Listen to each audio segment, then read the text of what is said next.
Elections వస్తే చాలు ప్రతి రాష్ట్రంలోనూ ఎలక్షన్ వాతావరణం అనేది చాలా హీట్గా ఉంటుంది. ఎక్కడ చూసినా ఇదే టాపిక్ ఉంటుంది. ఏ న్యూస్ ఛానల్ చూసినా ఇదే టాపిక్ మాట్లాడుతూ ఉంటారు. మనకి సమ్మర్లో ఎండలు ఎంత తీవ్రంగా ఉంటాయో ఈ ఎలక్షన్ వాతావరణం కూడా అంత వేడిగా ఉంటుంది అనమాట. అయితే ఈ ఎలక్షన్లో కొందరికి కొన్ని విషయాలు ఎప్పటికీ అర్థం కావు. ఫర్ ఎగ్జాంపుల్ మనం ఒక విషయం గురించి మాట్లాడుకుందాం. ఒక పర్సన్ మీద ఒక చిన్న కేసు ఉన్నప్పటికీ కూడా ఆ వ్యక్తి గవర్నమెంట్ జాబ్కి ఎలిజిబుల్ కాడు. కానీ ఆ వ్యక్తి మీద ఎన్ని కేసులు ఉన్నప్పటికీ కూడా ఎలక్షన్ లో ఒక కంటెస్టెంట్ గా పోటీ చేయగలడు. ఎందుకనేది చాలా మందికి తెలియకపోవచ్చు. దాని గురించి మనం ఇప్పుడు మాట్లాడుకుందాం. అయితే టాపిక్ లోకి వెళ్లే ముందు వెల్కమ్ టు మై ఛానల్. మీకు తెలుసా, నేను మీ నాగ సతీష్. మన దేశంలో 18 సంవత్సరాల నేను ప్రతి పౌరుడికి కూడా ఓటు హక్కు అనేది వస్తుంది. కాబట్టి ప్రతి ఒక్కరూ వినియోగించుకోవాలి. ఎందుకంటే ఓటు అనేది మన హక్కు, మన బాధ్యత. అంతేకాదు మన ఓటు అనేది మన భవిష్యత్తుని, మన పిల్లల భవిష్యత్తుని కూడా నిర్ణయిస్తుంది. మన ఓటుకి అంత పవర్ ఉందన్నమాట. కాబట్టి 18 సంవత్సరాల నుండి ప్రతి ఒక్క పౌరుడు కూడా ఓటు హక్కుని తప్పనిసరిగా ఎలక్షన్లో వినియోగించుకోవాలి. ఇప్పుడు మన టాపిక్లోకి వస్తే, ఒక పర్సన్ మీద ఎన్ని కేసులు ఉన్నప్పటికీ కూడా ఆ వ్యక్తి కంటెస్టెంట్గా ఎలా పోటీ చేయగలుగుతున్నాడు?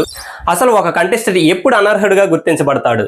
Section 8 of 3 of RP act 1951 ప్రకారం ఎలక్షన్లో పోటీ చేసే కంటెస్టెంట్ ఎవరైతే ఉన్నారో ఆ వ్యక్తి 2 లేదా అంతకంటే ఎక్కువ సంవత్సరాలు జైలు శిక్షను అనుభవించినట్లయితే అప్పుడు ఆ వ్యక్తి అనర్హుడిగా గుర్తించబడతాడు.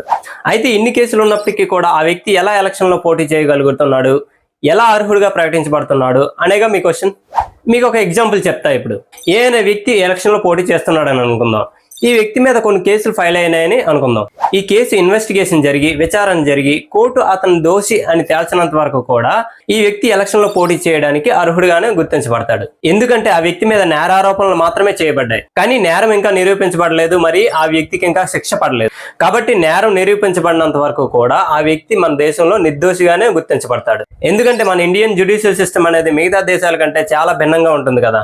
మీరు చాలా సినిమాల్లో చూసే ఉంటారు, 100 మంది దోషులు తప్పించుకున్నా సరే ఒక్క నిర్దోషికి కూడా శిక్ష పడకూడదు అనే దాని మీద మన ఇండియన్ జ్యుడిషియల్ సిస్టమ్ నడుస్తుంది. అండ్ ఇంకొక విచిత్రం ఏంటంటే, ఈ కేసు ఇన్వెస్టిగేషన్ జరిగి, విచారణ జరిగి ఆ వ్యక్తికి శిక్ష పడే టైంకి 1 సంవత్సరం పట్టొచ్చు, లేదంటే 5 సంవత్సరాలు పట్టొచ్చు, లేదంటే జీవితం గడిచిపోవచ్చు. ఈలోగా ఆ వ్యక్తి యొక్క రాజకీయ జీవితం అంతా అయిపోతుంది. అయితే మన ఇండియన్ జ్యుడిషియల్ సిస్టమ్ ఎందుకు ఇలా ఉంటుంది అని అనుకుంటే, ఫర్ సపోజ్ ఏ అనే వ్యక్తి ఎలక్షన్ లో పోటీ చేస్తున్నాడని అనుకుందాం. ఈ ఎలక్షన్స్ ముందు ఆ వ్యక్తి మీద కేసు ఫైల్ అయ్యి అరెస్ట్ అయ్యాడని అనుకుందాం. అప్పుడు కేసు విచారణ జరిగి నేర నిరూపణ అయ్యి ఆ వ్యక్తికి 5 ఏళ్ళు జైలు శిక్ష పడిందని అనుకుందాం. అయితే ఇక్కడ వరకు బాగానే ఉంది. ఈ 5 సంవత్సరాల శిక్ష అనంతరం కూడా ఆ వ్యక్తి నిర్దోషి అని తేలింది అనుకోండి. అప్పుడు కోర్టు 5 సంవత్సరాల జీవితకాలాన్ని అతనికి తిరిగి ఇవ్వలేదు కదా. కాబట్టి భారతీయ న్యాయ వ్యవస్థ అనేది ఈ సూత్రం మీద ఆధారపడి ఉంటుందన్నమాట. అందువల్ల మన దేశ చట్టాల ప్రకారం ఒక వ్యక్తి నేర నిరూపణ జరిగి నేరస్తుడు అని కోర్టు గుర్తించినంత వరకు కూడా ఆ వ్యక్తి నిర్దోషిగానే పరిగణించబడతాడు. సో అదనమాట. ఇదంతా మారాలంటే మన దేశ చట్టాల్లో చాలా మార్పులు రావాలి.